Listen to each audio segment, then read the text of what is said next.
পুর নিয়োগ দুর্নীতি মামলার তদন্তে ইডি দফতরে কিছুক্ষণ আগেই হাজির হয়েছেন মদন মিত্র। নিজেই গাড়ি চালিয়ে এলেন সিজিও কমপ্লেক্সে। আজ ইডির তরফ থেকে তাকে তলব করা হয় এবং হাজিরা দিলেন মদন মিত্র।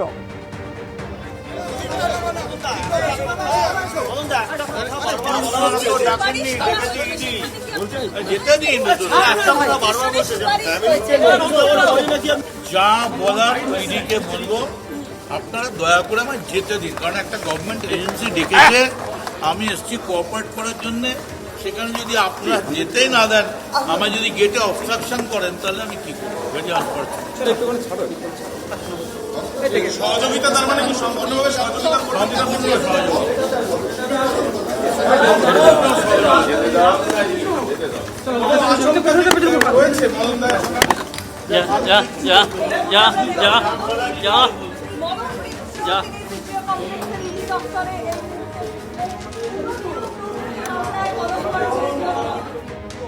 ইডির সঙ্গে পূর্ণ সহযোগিতা করবেন বলেই জানিয়েছেন কামারহাটির বিধায়ক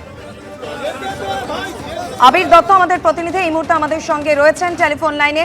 আবির, আমরা শুনলাম মদন মিত্র তিনি ঢোকার সময় বললেন যে ইডির সঙ্গে পূর্ণ সহযোগিতা তিনি করবেন, কিন্তু জানতে চাইব কোন কোন নথির ভিত্তিতে আজ তাকে জিজ্ঞাসাবাদ করা হবে এবং জিজ্ঞাসাবাদ প্রক্রিয়া শুরু হয়ে গিয়েছে? তবে কিছুক্ষণ আগেই আমরা যেটা দেখলাম যে মদন মিত্র তিনি সিজিও কমপ্লেক্সে এসে হাজির হলেন এবং তাকে আর কিছুক্ষণের মধ্যেই জিজ্ঞাসাবাদের প্রক্রিয়া শুরু করা হবে এমনটাই জানা যাচ্ছে।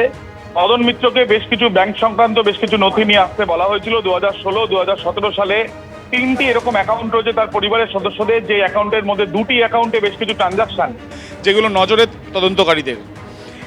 কামারহাটি পুরসভাতে বেশ কিছু নিয়োগ, যে নিয়োগগুলো সুপারিশের মাধ্যমে হয়েছিল তারা জানতে পেরেছেন, কিন্তু এই সুপারিশ টাকার বিনিময়ে হয়েছিল কিনা সেটা নিশ্চিতভাবে তারা জানতে চান। তার কারণ বেশ কিছু ট্রানজাকশন, যেমনটা তোমায় বললাম, 2টি অ্যাকাউন্টের ক্ষেত্রে তারা পেয়েছেন, সেই ট্রানজাকশনগুলো সন্দেহভাজন।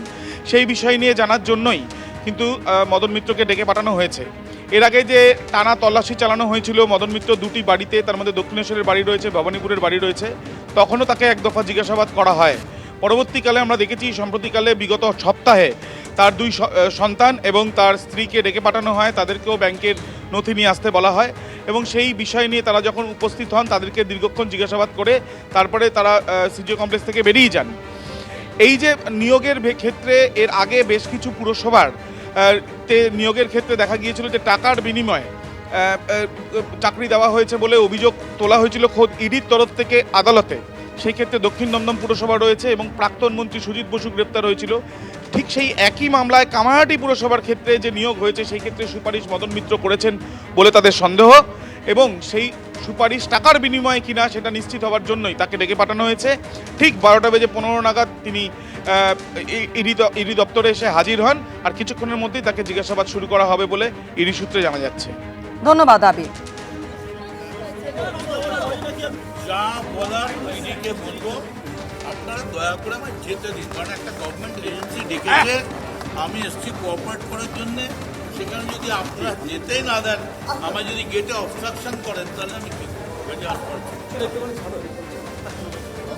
সহযোগিতা তার মানে কি সম্পূর্ণভাবে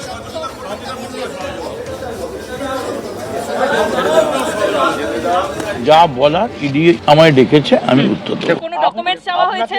ব্যাংকে জানা যাচ্ছে কিছু ট্রানজাকশন নিয়ে তাদের প্রশ্ন রয়েছে, আপনার স্ত্রী আপনার 2 সন্তানও এসেছিলেন। এখন ব্যাপারটা হচ্ছে যে ওরা কি জিজ্ঞেস করবেন এটা তো আমি জানি না। কোনো ডকুমেন্টস চাওয়া হয়েছে ব্যাংকে? না, আমার কাছে যা ওরা বলবেন আমি সহযোগিতা করব। পুরো নিয়োগ দুর্নীতি মামলাতে তো অফিসিয়াল এজেন্সি যাকে তারা মনে করবেন ডাকতেই পারেন, দেখেছেন আমরা এসেছি, আমরা we are there to cooperate.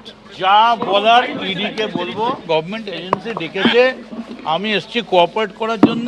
সহযোগিতা তার মানে কি সম্পূর্ণভাবে সহযোগিতা করবেন, যেটা আপনি বলে? সহযোগিতা, সম্পূর্ণ সহযোগিতা। কোনো আশঙ্কা কি রয়েছে মদন দা এখন? আর আমি কিছু বলতে পারবো না। এবিপি আনন্দ, এগিয়ে থাকে, এগিয়ে রাখে।